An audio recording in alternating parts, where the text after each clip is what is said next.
In 1953, Stanley Miller, a graduate chemistry student, tried to demonstrate how life first emerged on Earth. Miller attempted to reproduce the Earth's early atmosphere.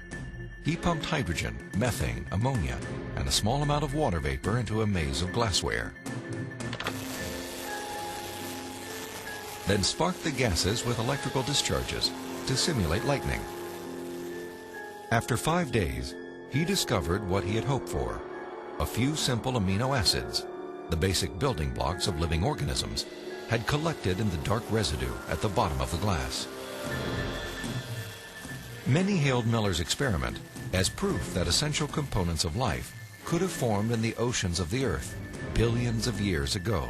A good example of negative evidence is the 1953 Origin of Life experiment by Stanley Miller. As biologist Jonathan Wells explained to me, Miller's experiment has now been thoroughly discredited. Stanley Miller put together a glass apparatus, and in that apparatus he put a mixture of gases that people at the time thought reflected the atmosphere of the early Earth. And those gases were methane, ammonia, hydrogen, and water vapor. But then the professional opinion of what was there on the early Earth changed. In the 60s, geochemists revised their hypothesis and decided that the hydrogen, being very light, would have escaped into outer space. The Earth's gravity isn't strong enough to hold it. And probably the early Earth's atmosphere then consisted of what we now see coming out of volcanoes today, namely carbon dioxide, nitrogen, and water vapor. Well, if the early Earth's atmosphere consisted of those gases, then Stanley Miller's experiment would not work. In fact, he himself tried it with those gases, and he found that he couldn't produce any amino acids at all. So the experiment falls apart once you use a more realistic mixture of gases in the apparatus.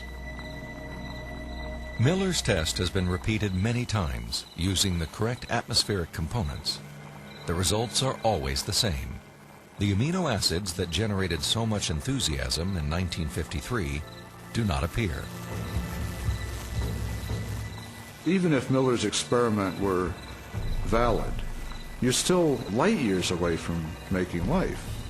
It comes down to this: no matter how many molecules you can produce with early Earth conditions, plausible conditions, you're still nowhere near producing a living cell. And here's how I know. If I take a sterile test tube and I put in it a little bit of fluid with just the right salts, just the right balance of acidity and alkalinity, just the right temperature, the perfect solution for a living cell, and I put in it one living cell, this cell is alive. It has everything it needs for life. Now I take a sterile needle and I poke that cell, and all its stuff leaks out into this test tube. You have in this nice little test tube all the molecules you need for a living cell. Not just the pieces of the molecules, but the molecules themselves. And you cannot make a living cell out of them. You can't put Humpty Dumpty back together again. So what makes you think that a few amino acids dissolved in the ocean are going to give you a living cell? It's totally unrealistic. Stanley Miller's experiment was not the only unsuccessful attempt to explain how life originated. Beginning with Russian chemist Alexander Oparin's work in the 1920s, theorists have also proposed chance, chemical attraction, and biological seeding from outer space as possible answers. Each has failed to account for how non-living chemicals could have arranged themselves into the most basic components of the first living cell.